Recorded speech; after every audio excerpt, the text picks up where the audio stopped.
name is Chris Forrester, and I'm here to guide you through some of the NDS Perspectives sessions that we've arranged with some superb media experts. Our panel this morning will be examining the challenge of our changing media landscape. We have three very welcome VIPs. Let me start on your extreme left-hand side. Nigel Smith, welcome Nigel, Vice President and Chief Marketing Officer at NDS. Alongside Nigel, Ned Wiley from Axel Springer Digital TV Guide. Ned, where are you based? In Berlin. In Berlin. Yes. And closest to me, Theresa Wise from TWise Consulting, TWise Consulting. Theresa, ex-Accenture, ex-Disney, a well-known analyst whose opinion we are certainly looking forward to hearing. Let's kick off with a question to you, if I may, Ned. Springer, huge company, lots and lots of fingers, many, many pies, but this changing media landscape, changes in consumer behavior, more viewing devices, easier access. How does that affect the business you're in? Pretty fundamentally.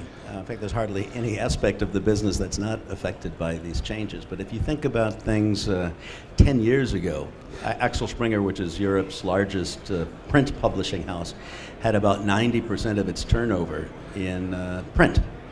And just 10 years later, that is now 70% print and 30% electronic. So there's been a dramatic shift in the business.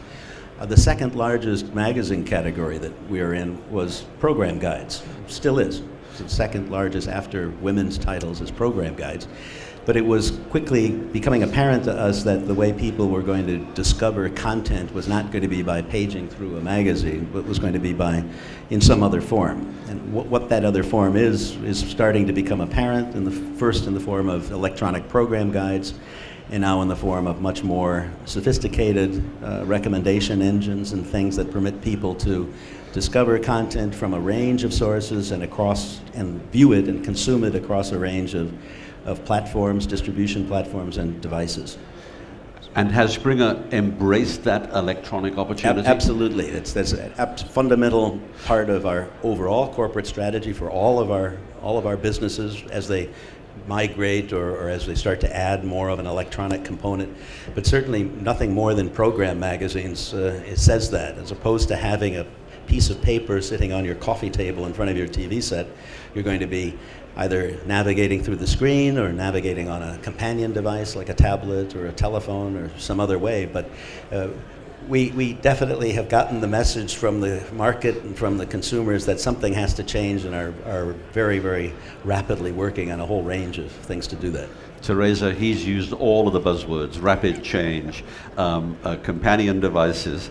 How are you recommending to your clients that they navigate their way through these huge alterations in consumer behavior? Well, I think it was a very interesting set of examples there, very real business examples, particularly in print going to online. I think it really depends incredibly much on the territory you're in and the businesses that you're in, because if you're in music or print, there's clearly an awful lot of economic migration online. And it's not necessarily going to make up for the print revenues having to go online, but you really have to. If you're say in an emerging market where there's still advertising revenue headroom and there's less broadband penetration, say, then you might well say keep building up your traditional media. If you're in a sort of US scenario, in Disney, for example, where I was working, the way that they get their money is to create great content and slice and dice it across as many windows as possible. So to some extent, they're in a world of supporting new platforms, but not letting all the money migrate there yet, because otherwise they stand to lose an awful lot. Disney and most big broadcasters are very good at doing exactly that. They're very good at that. Nigel, let's bring you into the loop, if I may. Your role at NDS, or NDS's role, is absolutely to help people navigate 101 other tasks, but the navigation role is very important. How are you advising the people who come knocking on your door? What advice are you giving? Well, I think that, the landscape is changing for our clients because in a lot of cases, they're media companies and they're multimedia companies. They have print, the radio, television, and a lot of these things are merging. And there's some very large organizations we're talking to are trying to provide a one-stop shop for all their content and deliver it to users. And it doesn't matter which format it originally started in, it's available both in real-time and archive material to the user. And that brings a huge amount of complexity, both in the organization to be able to prepare, index, curate, and present it to the user. But worst of all is, as a consumer, when you're at the other end of it, it can also be complex. So we try to promote the idea of simplicity and having intuition as your user manual, to be able to work your way through accessing different types of content. You're not really aware of where this stuff is coming from. It's not really relevant to the user, it's just that the information is there. And you start multiplying the value of different types of content as you mix them. You know, it isn't just A plus B or 1 plus 1 equals 2, it's 1 plus 1 equals 5 when you do that, because it's so much more useful to the user. Where we're finding ourselves in the industry right now is that they are quite siloed. So with television, even in the home, people are watching television, they're watching some of these excellent reality TV shows that are on at the moment. And they're also on their computer and going onto various other sites and getting additional information. And the idea of bringing this all together, I think, is where we're going to, is really true convergence in terms of convergence of information, not necessarily convergence of technology. That's a good comment. Convergence, yes. Bringing the various silos together, at least as far as the consumer is concerned. But some major names, and your old alma mater was one, and I was talking to somebody from Sony yesterday, and Sony has its own platform now to Bravia TV sets. So are they just hedging their bets to see what might emerge because they've got deep pockets, they can do exactly that?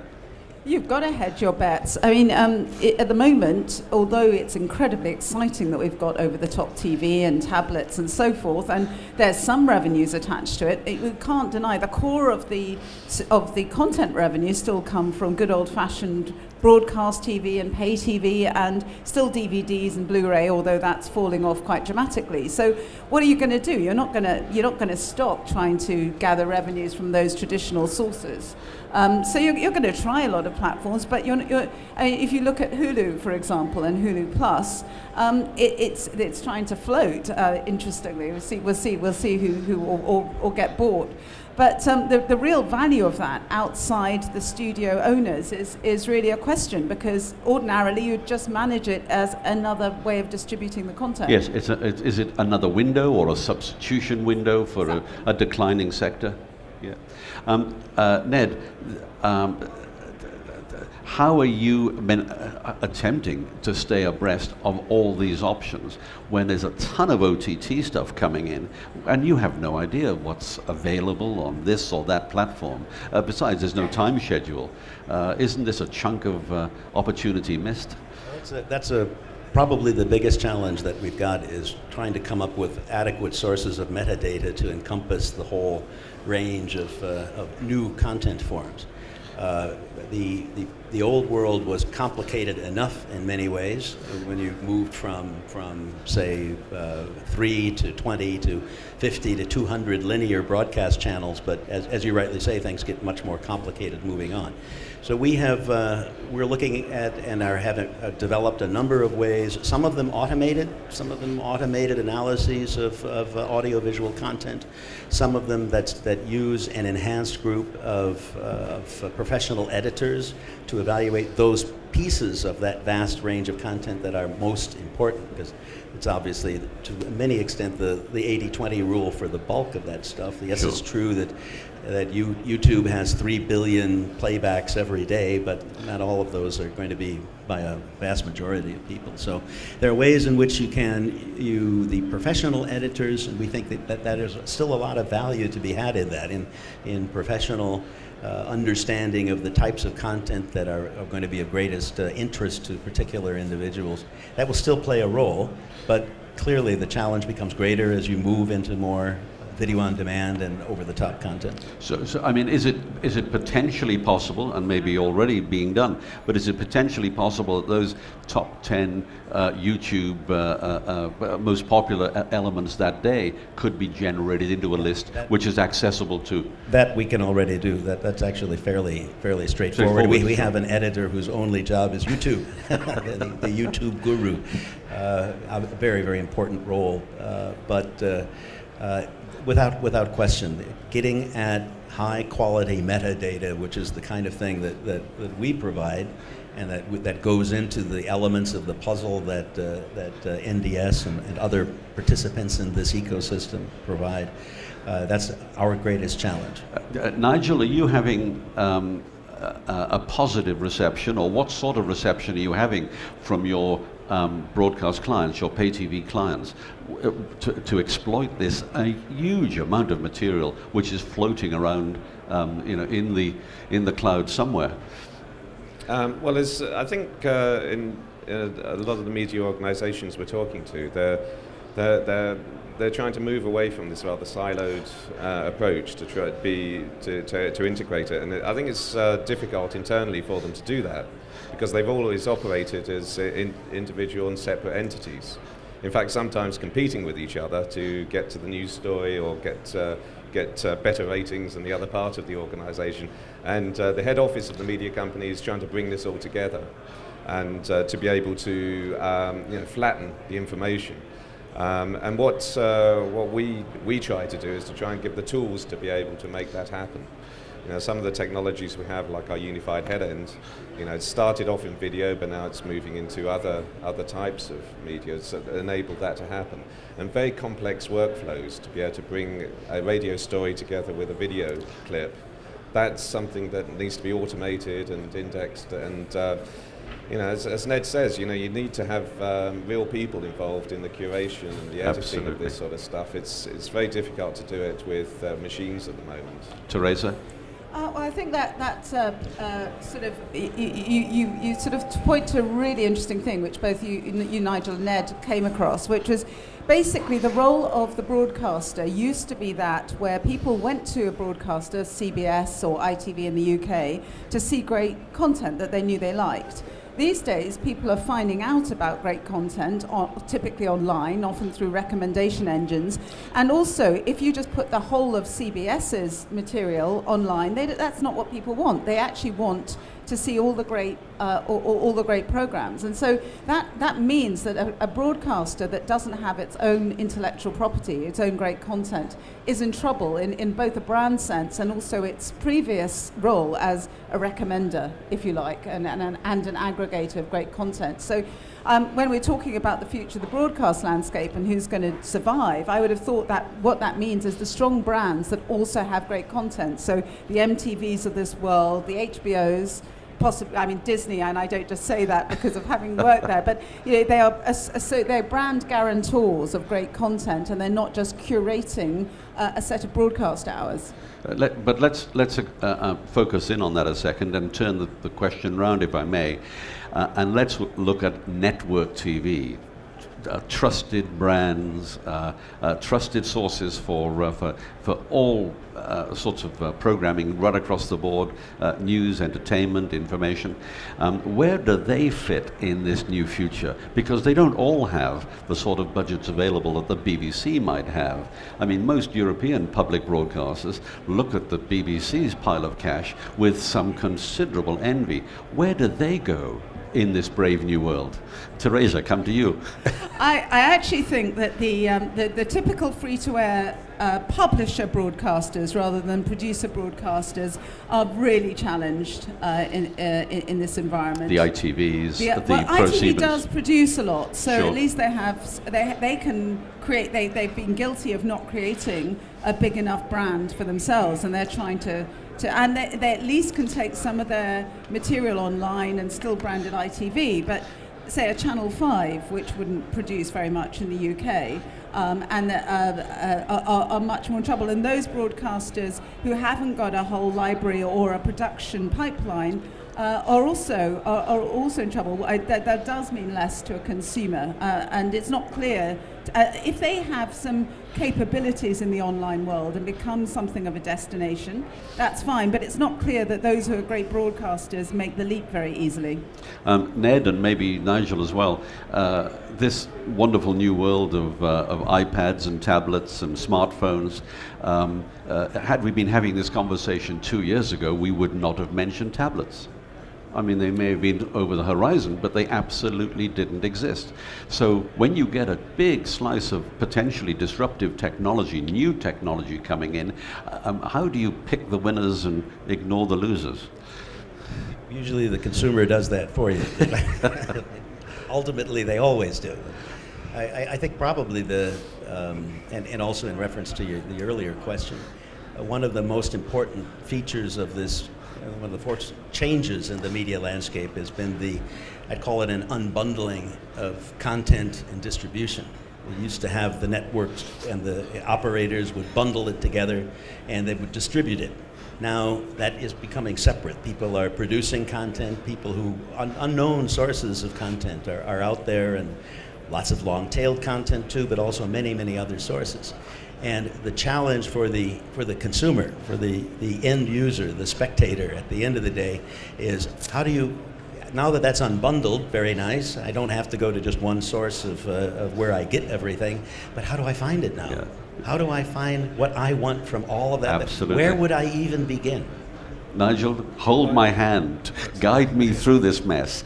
No, but before that, just want to respond a bit to what Ned was saying about. I mean, there's because the question you asked previously was a really interesting question. Sorry, beg your pardon. Which is, for the broadcasters and for the channels. I mean, there's essentially three types of.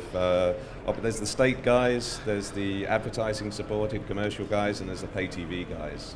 And what's happening is that the state subsidies are decreasing, and they're needing to do more with less money. You can see it happening in the UK with the BBC. Their budget's frozen, yet they're loaded on with additional stuff that they have to do. On the commercial side, well, advertising that goes through and follows, the general GDP of a country up and down as things go on. But the fundamental cost of producing the quality of content that people want to consume nowadays is increasing faster than the growth in the revenue in advertising. Absolutely. And what will happen, of course, is there's going to become a point where the advertising is not going to cover the costs of content coming into the commercial channels. Now with pay TV, that's the revenue from there certainly covers the cost of content creation and more so. So in my mind, I think the move towards pay TV is got to happen. It's got to move that way if people want to have the increase in quality of content and the volume of content that they're starting to expect now. And the different devices you're mentioning, I mean, that just makes it worse. People can, it isn't just sitting in front of the TV of an evening. Now, wherever you're traveling, you still get to see that content, so you need even more content. Theresa?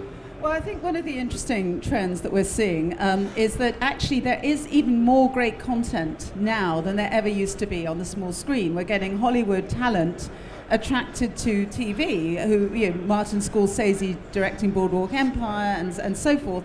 So I think the interesting thing is it's those broadcasters that are in the position to then syndicate the content and make a huge amount of money out of international sales. So their own broadcast channel might be the shop window, if you like, and make some money for them. But we all know that it's the real upsides in syndication. So what it means is that there's some markets that only produce for themselves, like France, for example, doesn't have a big export market, has more of a challenge in making that pay, and has that that particular advertising dynamic.